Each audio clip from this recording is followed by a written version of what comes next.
Hello, welcome. In the quiet honesty of a life that has seen both success and emptiness, the teacher opens the book of Ecclesiastes with words that cut through every false hope. Vanity of vanities, says the teacher, all is vanity.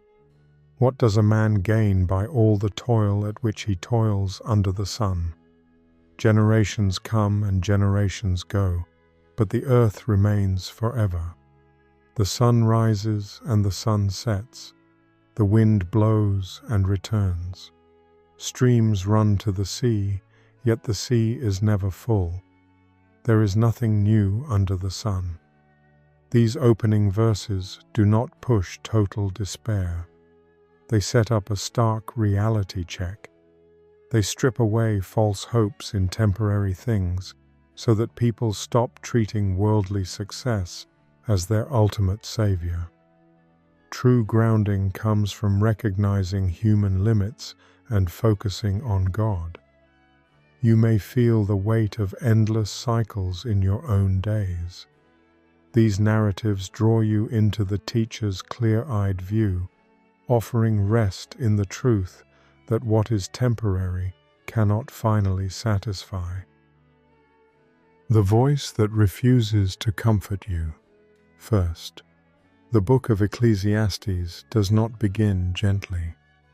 It does not open with a promise or a reassurance or the kind of orienting declaration that most religious literature uses to establish trust with its reader before introducing difficult material.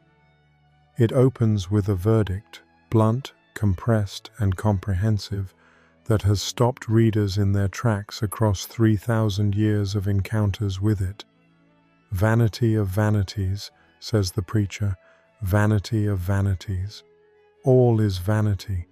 The Hebrew word translated as vanity, hebel, meant breath or vapor or mist. Not moral failure, not sin in the obvious sense, something that is genuinely present, genuinely real, and fundamentally unable to hold its shape, something that exists and then dissipates, that can be seen and then cannot be held, that passes through the hands of everyone who reaches for it and leaves nothing substantial in the closing fist. This was the opening verdict on human life and human endeavor, delivered by a man who, by the account the book itself provides, had experienced more of both than almost anyone who would ever read his words. A man of extraordinary wisdom, a king of extraordinary resources, a person who had pursued every available form of human flourishing with the full capacity of one of the most gifted and powerful individuals of his generation. And he opened his account of what he had found with vanity of vanities. All is vanity. What does a person gain from all their labor at which they toil under the sun? The question is rhetorical, but it was not posed idly. It was the organizing question of a mind that had conducted one of history's most thorough experiments in the pursuit of meaning through human achievement, and had arrived at the end of the experiment at the honest, uncomfortable awareness that the question could not be answered with the expected answer. What does a person gain? The word translated as gain, yitron, carried a commercial connotation, the kind of language used in accounting for profit and loss. The preacher was asking, when you have added up everything that sustained human effort produces, the achievements, the accumulations, the legacy, the satisfaction, what remains in the account as permanent profit? What is the net gain of a human life fully invested in the things that human lives are most commonly invested in? He answered the question with the verses that followed. Not with argument, but with observation, the patient, unflinching description of a world that operates by patterns that no human effort can alter and no human achievement can escape. A generation goes and a generation comes, but the earth remains forever. The preacher turned his gaze outward from human striving to the rhythms of the world within which the striving occurs, and what he saw was not chaos or meaninglessness, but order, a very particular, very relentless kind of order. The order of systems that continue without human participation and persist without human approval and operate with a completeness and a consistency that makes the whole of human history look, by comparison, like a brief and minor episode. The sun rises, the sun sets. It hurries to its place and rises again. Not once, not occasionally, but every day, in exactly the same way, with the same trajectory and the same faithfulness to the pattern that preceded every human observer of it, and will continue after the last human observer has gone. The wind blows south and turns north. It whirls about continually and returns to its circuits. The rivers run to the sea, and the sea is never full, and the rivers run again. These are not poetic embellishments. They are the careful observations of someone who had spent enough time watching the world to understand that its patterns are not impressed by human urgency, not interrupted by human achievement, and not accelerated by human desire for them to complete themselves more quickly. The restlessness that the preacher observed in the natural world, the sun hurrying, the wind whirling, the rivers running, was not the restlessness of chaos. It was the restlessness of systems operating in the patterns they were given, without a rival, without the completion that would constitute genuine rest. The sun does not reach its destination. The wind does not come to a place of stillness. The rivers do not fill the sea. And the human being, embedded in this world and subject to its patterns, toils in exactly the same mode, reaching, striving, circling, running, without the arrival that would finally justify calling the striving finished. There is no remembrance of former things. Neither shall there be any remembrance of things that are to come with those who come after.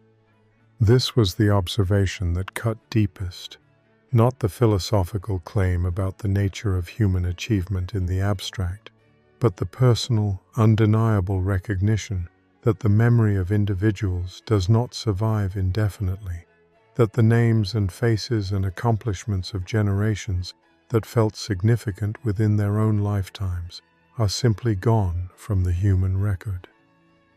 The preacher was not being cynical. He was being accurate.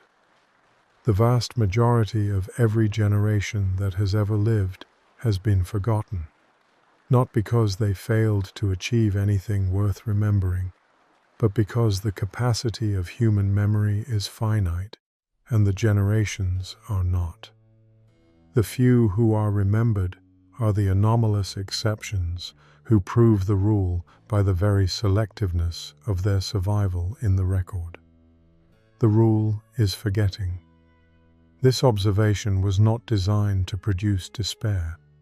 It was designed to produce the clarifying honesty of a person who has stopped building their sense of meaning and permanence on the assumption that what they build will be remembered, who has released the need for legacy as the justification for effort and discovered that the effort can be oriented towards something other than its own perpetuation in human memory.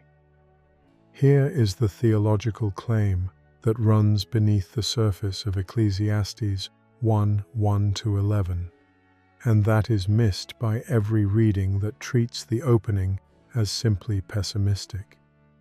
The preacher was not trying to destroy hope. He was trying to relocate it.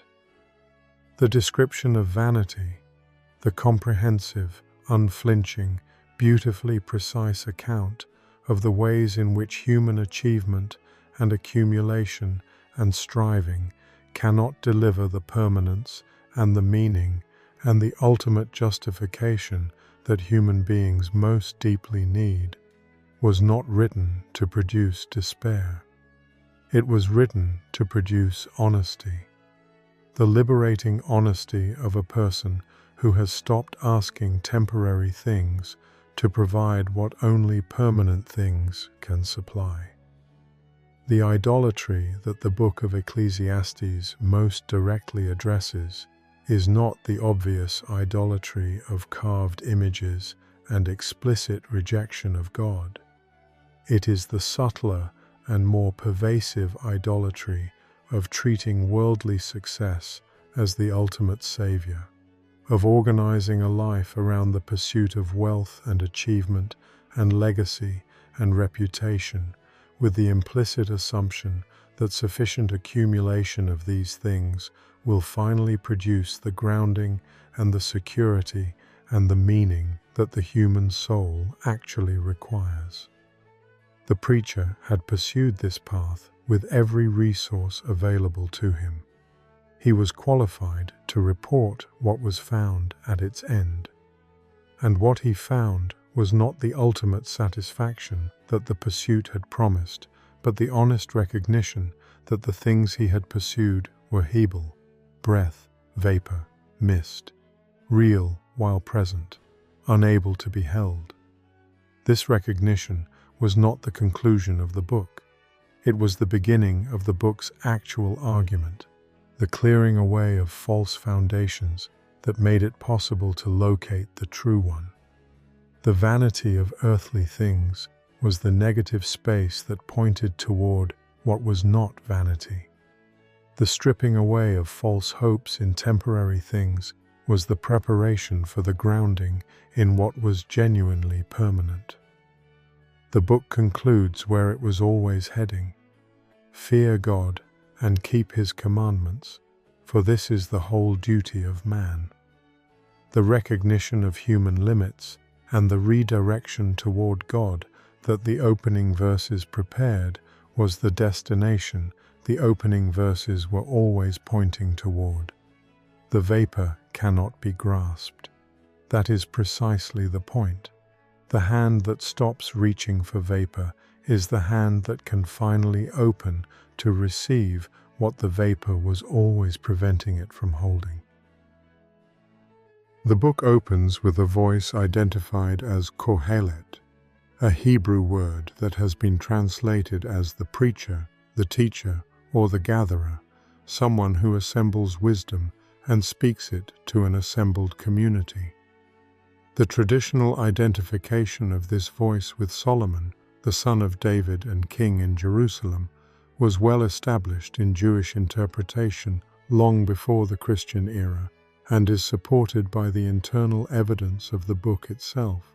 The claim to have possessed more wisdom than all who preceded in Jerusalem, the description of achievements and accumulations that match the Solomonic account in Kings, the position of someone who had conducted the experiment of human flourishing at the highest possible level with the fullest possible resources. If Solomon is the speaker, then the opening verdict of Vanity of Vanities carries a particular and staggering weight. This was not a man complaining from the middle of deprivation or the bottom of failure. This was the man who had built the temple, accumulated wealth beyond the calculations of his contemporaries, pursued wisdom with an intensity that made his name synonymous with it for generations, and explored every avenue of human experience that his extraordinary position made available. He had done more, built more, known more, and experienced more than virtually any human being who would ever read his words. And his considered, experienced, final verdict was Vanity of Vanities. All is vanity. The authority of the opening declaration rested entirely on the authority of the one making it. Not a philosopher theorizing from a comfortable distance about the ultimate nature of things, but a practitioner reporting from the far end of the most comprehensive experiment in human achievement that the ancient world had produced. The Hebrew word hebel, translated as vanity across most English versions, is one of the most carefully chosen words in the entire wisdom literature, and its precise meaning matters enormously for understanding what the preacher was and was not claiming about human life. Hebel meant breath, mist, vapor. The word referred to something that was genuinely present, genuinely real, and fundamentally unable to maintain its form when grasped, something that existed and then dissipated, that could be seen in the cool morning air and then could not be found an hour later, that was unmistakably there and equally unmistakably transient. The preacher was not saying that life was worthless. He was not saying that achievement was meaningless, or that effort was pointless, or that the things pursued under the sun had no reality. He was saying that they were hebel, that they could not hold the weight that human beings consistently tried to place on them, that their reality was genuine, but their permanence was not, that the satisfaction they produced was real, but not ultimate, and that a life organized around the assumption that sufficient accumulation of hebel would produce permanent meaning was a life built on a foundation that would eventually reveal its own insufficiency. This is a precise diagnosis, not a despairing one. The doctor who identifies a condition accurately is not pessimistic about medicine. They are being accurate about what is present so that what is actually needed can be addressed. Ecclesiastes occupies a particular and important position in the wisdom literature of the Hebrew Bible, and understanding that position helps clarify what the opening verses were designed to do within the larger theological project of the book. The wisdom tradition of Israel operated at the intersection of human observation and divine revelation. It was concerned with understanding how life actually works, what the patterns of human experience reveal about the nature of reality and the character of God, and how a person should orient their life in light of what can be known through careful, honest, sustained attention to the world as it is. Proverbs, the companion wisdom book, operated primarily in the register of what generally works, the patterns of cause and effect, virtue and consequence that characterize a well-ordered life. Its framework was largely positive. Wisdom produces flourishing, folly produces destruction. The fear of the Lord is the beginning of wisdom. Ecclesiastes entered a more difficult territory. It took the framework of Proverbs seriously and then pressed it against the actual experience of a person who had tried to live by it with maximum resources and had discovered that even maximum wisdom, maximum wealth, and maximum achievement could not deliver what the human heart most needed. The book was not a rejection of the wisdom tradition. It was a deepening of it. The acknowledgement that wisdom rightly understood required honesty about what wisdom and everything else under the sun could and could not provide. The opening verses established this territory precisely. What does a person gain from all their labor at which they toil under the sun? The phrase "under the sun" appears 29 times in the book, and it is the key that unlocks the preacher's entire argument. He was not making claims about ultimate reality beyond the sun. He was making claims about the nature of life as it appears when evaluated only by what can be observed and measured and experienced within the created order, without reference to the Creator who stands behind and above it. Life under the sun, human life evaluated by the standards of human achievement, human memory, human satisfaction, human legacy, was hebel. This was not the final word. It was the honest word that created the space for the final word. The Jewish and Christian communities that received and interpreted Ecclesiastes across the centuries understood the opening verses as functioning in a particular way within the larger canonical context, as a reality check that protected readers from the spiritual danger of treating worldly success as their ultimate savior. The prophetic tradition had warned against this danger from a different angle, the angle of covenant faithfulness and the explicit prohibition of idolatry. Ecclesiastes approached the same danger from the angle of wisdom, not saying this is forbidden, but saying this does not work the way you think it does. The person who had been warned by the prophets not to trust in earthly things received from Ecclesiastes the additional testimony of someone who had trusted in them comprehensively and could report from lived experience that the trust was misplaced not only theologically but practically. The Talmudic tradition records debates about whether Ecclesiastes belonged in the canon, not because its content was considered wrong, but because its tone was considered dangerous for the undiscerning reader who might receive it as pure despair rather than as the preparation for the book's actual conclusion. The rabbis who affirmed its canonicity did so on the basis of its ending, the recognition that the whole of the book's stripping away of false foundations was in service of the final, positive, orienting claim: fear God and keep His commandments. This is the whole duty of man. The opening reality check was always in service of this conclusion. The vanity chapters were the negative space that gave the positive conclusion its full weight, the clearing of the ground that made genuine building possible.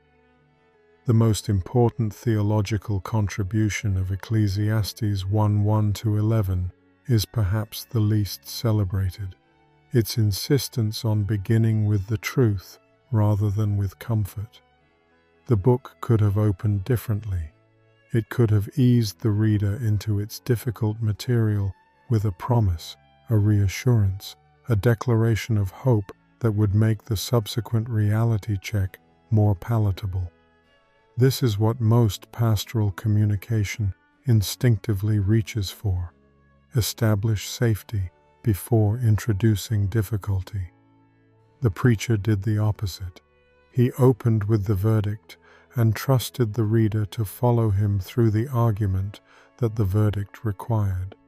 And in doing so, he modeled the quality of intellectual and spiritual honesty that genuine wisdom requires: the willingness to look clearly at what is actually there, to name it accurately without softening or embellishment, and to trust that the truth, fully faced, is more useful than the comfort that prevents the truth from being faced. This is the theological gift of the difficult opening. It created the conditions for genuine trust in the conclusion.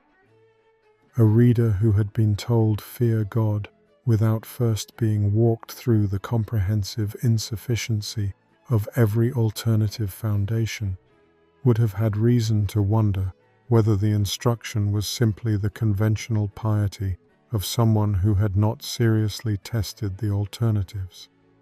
The preacher had tested them all. His conclusion was earned by the experiment, and the opening verdict, Vanity of Vanities, was the credential that made the final conclusion worth trusting. The human heart does not attach itself to temporary things carelessly or foolishly. It attaches itself to them with the same intelligent, experience-based confidence that it attaches itself to anything else. because the temporary things produce real experiences of satisfaction, real evidence of reward for effort, real sensations of meaning and progress and arrival. This is the psychologically precise diagnosis that Ecclesiastes 1 delivers. Not that the things pursued under the sun are illusions, but that they are hebel, genuinely real, genuinely satisfying within their limits, and fundamentally unable to hold the weight of ultimate meaning that the human heart consistently loads onto them. The misattachment is not a mistake about whether the thing exists. It is a mistake about what the thing is capable of sustaining. The research on human happiness and the psychology of goal pursuit consistently identifies what is now called the hedonic treadmill, the well-documented tendency of human beings to adapt rapidly to achieved outcomes and return to a baseline level of satisfaction that the achievement has not permanently elevated. The person who believed that reaching a particular milestone of success, wealth, recognition, or achievement would finally produce the lasting satisfaction they had been seeking discovers, upon reaching it, that the satisfaction was real but brief, and that a new threshold has already positioned itself as the one that will finally deliver what the previous one did not.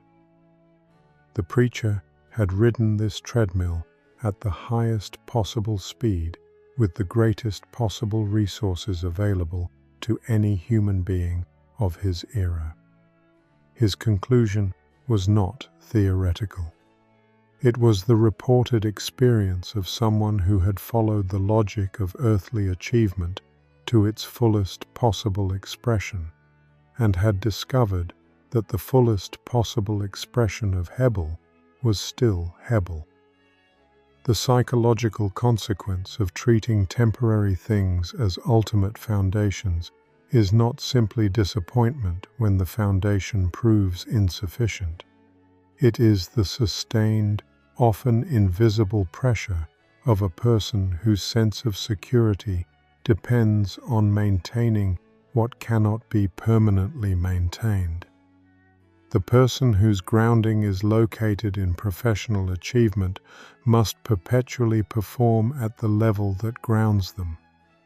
The person whose stability depends on social approval must perpetually manage the perceptions of everyone whose approval they require. The person whose meaning is organized around the accumulation of wealth must perpetually protect and increase the accumulation against every circumstance that might reduce it. These projects are not only exhausting, they are fundamentally unstable because the things they depend on are subject to forces that no human being can fully control. The career can end, the approval can withdraw, the wealth can be reduced, the achievement can be forgotten. And the person whose grounding was located in any of these things discovers, in the moment of their loss or diminishment, that the foundation was hebel, present while conditions permitted, unable to sustain its form when the conditions changed. The preacher's opening description of the natural world, the generations that come and go, the sun that rises and sets in its circuit, the rivers that run to the sea that is never full, was a portrait of this instability at cosmic scale. The patterns of the natural world are relentless and orderly and entirely indifferent to human urgency.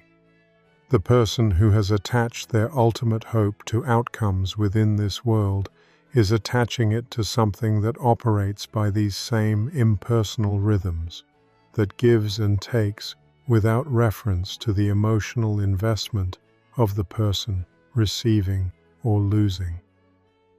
The psychological movement that the opening of Ecclesiastes describes and invites is not the movement from hope to despair. It is the movement from misattached hope to correctly located hope, from the anxiety of a person whose foundation is temporary to the stability of a person who has released the temporary thing from the weight it was never designed to bear. Modern research on psychological flexibility, the capacity to hold difficult truths about the nature of one's experience without either denying them or being destroyed by them, identifies this capacity as one of the strongest predictors of sustained well-being. The person who can acknowledge the limits of what they are pursuing without abandoning the pursuit or collapsing into nihilism has access to a quality of engagement with life that neither the person in denial nor the person in despair can achieve. This is the psychological gift of the preacher's honest opening. He was not trying to destroy the reader's hope. He was trying to relocate it, to perform the therapeutic act of naming what the earthly things cannot provide, so that the energy invested in demanding that they provide, it could be redirected toward what actually could. The people who received the preacher's reality check and allowed it to do its work described a consistent pattern of release, the gradual loosening of the grip on outcomes that could not ultimately satisfy, the decreasing urgency of the need to prove themselves adequate by the metrics that the world around them was using to measure adequacy, and in the place of that urgency, a quieter, more stable, less performance-dependent engagement with the ordinary goods of daily life. Ecclesiastes calls these ordinary goods gifts, the food, the work, the relationships, the pleasures of daily existence that had been invisible to the person who was looking past them toward the ultimate meaning they expected larger achievements to provide. The person who has released the large achievement from the weight of ultimate meaning discovers, in the releasing, that the ordinary gift was more nourishing than the extraordinary achievement had been, because the ordinary gift was received as gift rather than pursued as Savior. The preacher's conclusion, "Fear God and keep His commandments," was not a retreat from engagement with life. It was the description of the only foundation that does not participate in the hebel problem, the only grounding that is not subject to the dissipation that affects everything under the sun, because it is located in the one who stands above the sun. Psychologically, this reorientation produces a quality of stability that is qualitatively different from the stability that achievement-based security can provide. The achievement-based security is contingent. It holds as long as the achievement holds, which means it is only as stable as the most recent performance and only as secure as the conditions that the performance depends on. The God-grounded security is not contingent on conditions, because the God in whom it is grounded is not subject to the conditions that cause everything else to dissipate. The person who has received the preacher's reality check and arrived at the genuine fear of God that the book was always moving toward carries this stability into the full range of circumstances that life produces: abundance and want, success and failure, remembrance and forgetting, because the foundation was never located in any of these circumstances in the first place. Vanity of Vanities, the honest beginning, the gift that the comfortable opening could never have given, the clearing of the ground that made genuine building finally possible. The damage that Ecclesiastes 1 was written to prevent does not arrive dramatically. It accumulates quietly, in the ordinary way that structural damage accumulates, invisibly at first, then unmistakably, then in ways that require considerably more than the original intervention would have addressed. The person who has organized their life around worldly success as the ultimate source of meaning does not typically experience an immediate crisis. They experience ordinary success, the achievement of goals, the arrival at milestones that had organized the effort of months or years, followed by the surprising, difficult-to-name awareness that the arrival did not produce what the journey toward it had promised. The satisfaction was real, but it was brief in a way that the investment was not. And something inside that expected to feel finally settled is already looking toward the horizon for the next thing that will deliver the permanent arrival that this one did not. This is the first form of damage, the emptiness that settles after achievement, when the achievement was carrying the weight of ultimate meaning. The accomplishment was genuine, the foundation was hebel, and the gap between those two realities produces a restlessness that no subsequent achievement can resolve, only deepen, because each new achievement confirms the pattern rather than breaking it. The comparative dimension of the damage is equally clear. When worldly success becomes the ultimate metric, every other person's achievement becomes a threat to the adequacy that your own achievement was supposed to establish.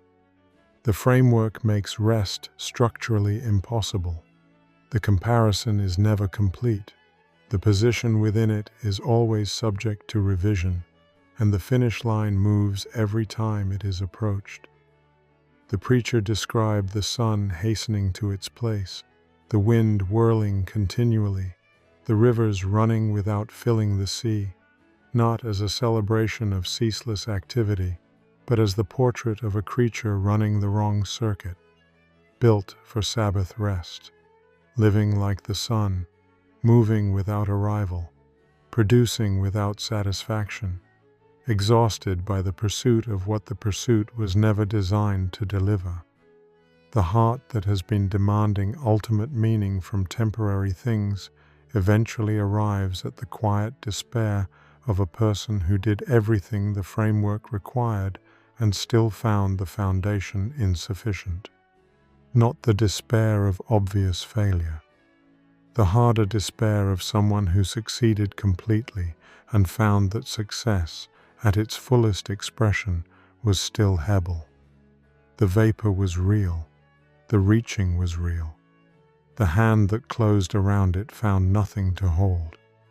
And the preacher named this, not to leave the reader in it, but to be honest enough about its reality that the reader would finally stop looking for relief in the same direction the damage was coming from. The transformation that Ecclesiastes 1:1-11 was always designed to produce does not begin with a new achievement or a revised strategy for pursuing what had previously been pursued unsuccessfully.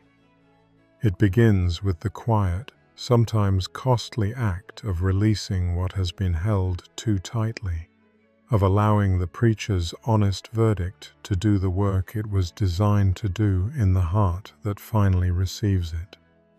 The person who has been running the circuit of achievement and arrival and dissatisfaction and renewed pursuit does not typically stop because they have decided philosophically that the circuit is unproductive. They stop because the circuit has produced, at some point along its length, an experience of sufficient honesty to interrupt the momentum. The emptiness after the achievement that was finally large enough to be unmistakable. The arrival at the summit that had organized the climbing for years, followed by the disorienting awareness that the view from the top did not answer the question the climbing had been asking. The moment the hand closed around what it had been reaching for and found nothing solid enough to hold. In that moment, the moment of honest recognition rather than renewed striving, the preacher's opening verdict arrives not as despair, but as liberation. all is vanity, not as the conclusion of the story, but as the accurate description of what has just been discovered, and therefore as the beginning of the only reorientation that leads somewhere other than more hebel. The false hope is being laid down, not because nothing under the sun has value. The gifts of daily life that Ecclesiastes repeatedly identifies as genuine goods are real and worth receiving, but because the weight of ultimate meaning that was placed on the temporary thing is finally being transferred to the only foundation capable of bearing it. The person who has received the preacher's reality check and stopped demanding final satisfaction from what is under the sun discovers something in the releasing that the holding had prevented them from finding.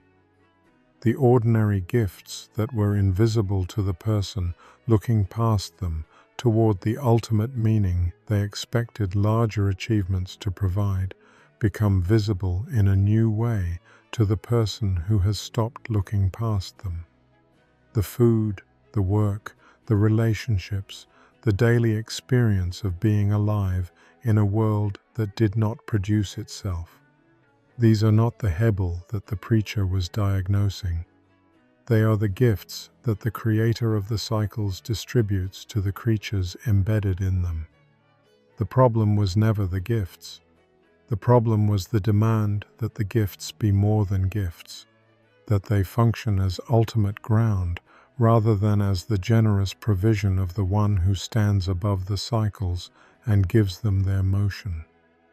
The person whose grounding has been relocated from the temporary to the eternal does not disengage from the ordinary goods of life. They engage with them differently, with the freedom of someone who is receiving them rather than extracting from them, who can enjoy the meal without needing the meal to justify their existence, who can invest in the work without needing the work's outcome to establish their worth. This is the psychological fruit of the transformation that Ecclesiastes was always building toward. Not detachment from life, but the sustainable engagement with life that is only available to the person whose foundation is not subject to the same dissipation as the things they are engaging with. The book's conclusion, "Fear God and keep His commandments, for this is the whole duty of man," was not a retreat from the difficulty of the opening. It was the destination that the opening was always pointing toward, the positive content that the stripping away of false foundations was always designed to make room for. The God who stands above the cycles of sun and wind and river is not subject to the hebel problem that affects everything under the sun. The grounding available in genuine relationship with Him is not contingent on conditions that conditions can alter. The person whose foundation is located here carries a stability into every circumstance, the abundance and the want, the success and the failure, the seasons of remembrance and the seasons of being forgotten, that the person whose foundation is in any earthly thing simply cannot access. The steadiness is not the absence of engagement with the world's cycles. It is the quality of engaged freedom that belongs to the person who has finally found what the cycles were never designed to provide. The one who made the cycles and who holds the creature embedded in them with a faithfulness that no hebel can interrupt. The vapor was always real. It was never the foundation. And the person who finally knows the difference has found the only ground that holds. The first practical response to Ecclesiastes 1:1-11 is also the most counterintuitive. Receive the preacher's verdict without the instinct to immediately soften it, qualify it, or find the optimistic reframe that makes it more comfortable. Vanity of Vanities. All is vanity. The human mind's default response to this kind of comprehensive assessment is resistance, the instinct to identify the exceptions, to argue that this particular achievement or this particular relationship or this particular pursuit is different, that the hebel diagnosis applies to other people's striving, but not to the thing currently organizing your own hope. This resistance is precisely what the opening verses were designed to interrupt. The preacher was speaking from the position of someone who had already identified all the exceptions he could find and had discovered that they were not exceptions. Sit with the verdict long enough for it to do its diagnostic work, not as an exercise in cultivating despair, but as the honest examination of a person who genuinely wants to know whether the foundations they are standing on are adequate for the weight they are placing on them. Then ask the questions the diagnosis requires. What am I currently treating as ultimate that is not ultimate? Where have I been demanding final satisfaction from something that is, by the preacher's careful and experienced assessment, hebel? What in my life has been carrying the weight of my deepest hope that was never designed to carry it? Name what you find. The misattachment that cannot be named cannot be addressed. The second practical step is the release, not of the thing itself, but of the weight that has been placed on it. The work is not the problem. The achievement is not the problem. The relationship is not the problem.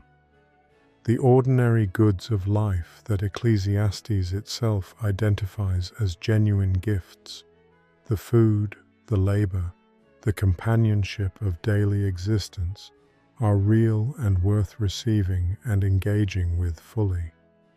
The problem is the demand placed on them, the impossible requirement that they function as ultimate ground, that they provide permanent satisfaction, that they answer the deepest questions of meaning and worth and security that only the God who stands above the cycles can answer. Release the demand, not in a single dramatic act of surrender that resolves the attachment immediately and permanently, but in the daily, returning, practical choice to stop requiring temporary things to be more than they are. When the achievement arrives and the familiar movement toward the next milestone begins almost before the satisfaction of the current one has registered, pause and name what is happening. The hebel cycle is running. The temporary thing has been asked for what it cannot give, and the asking needs to be redirected. Practice this redirection practically.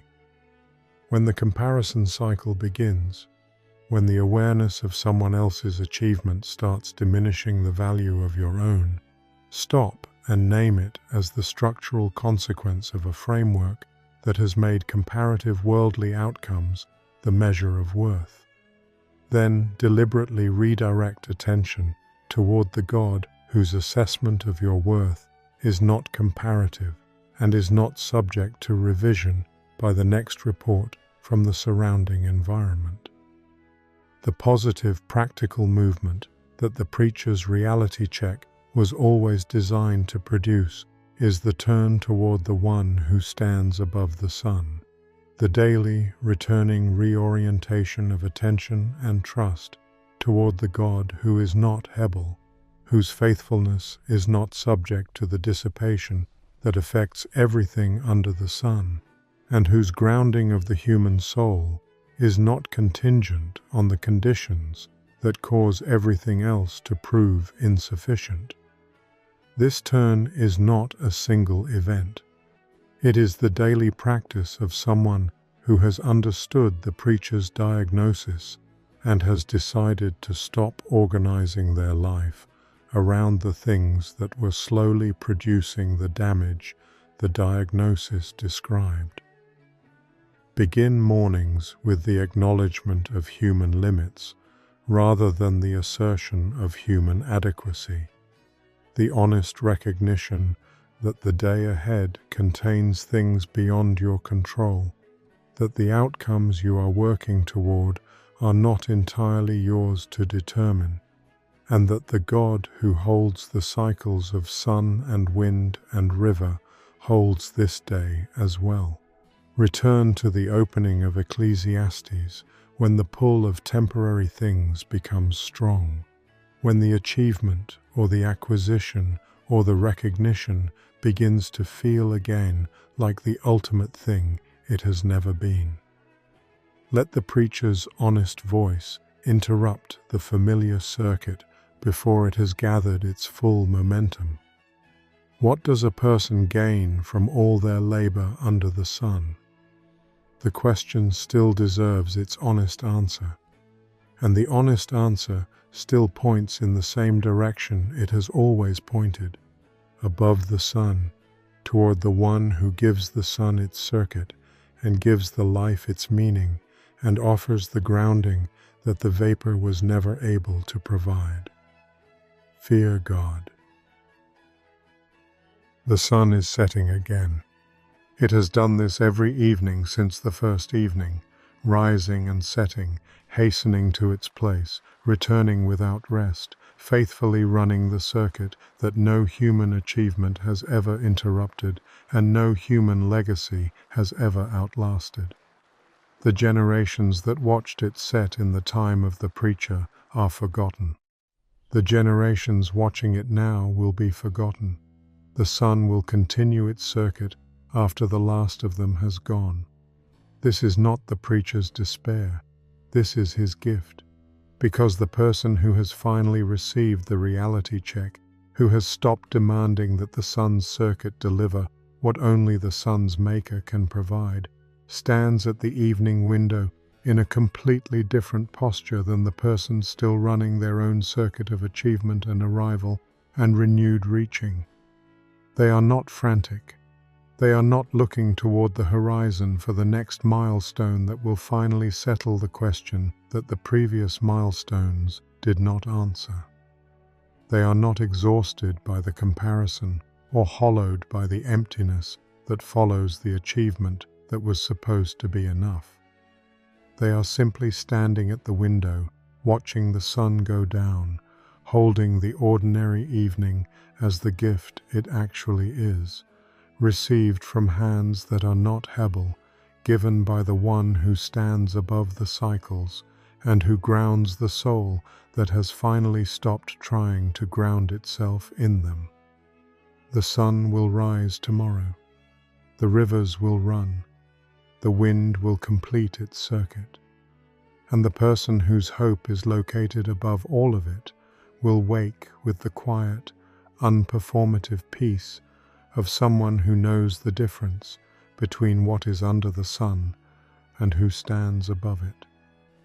Vanity of Vanities. The honest beginning of the only story that ends somewhere other than more vapor.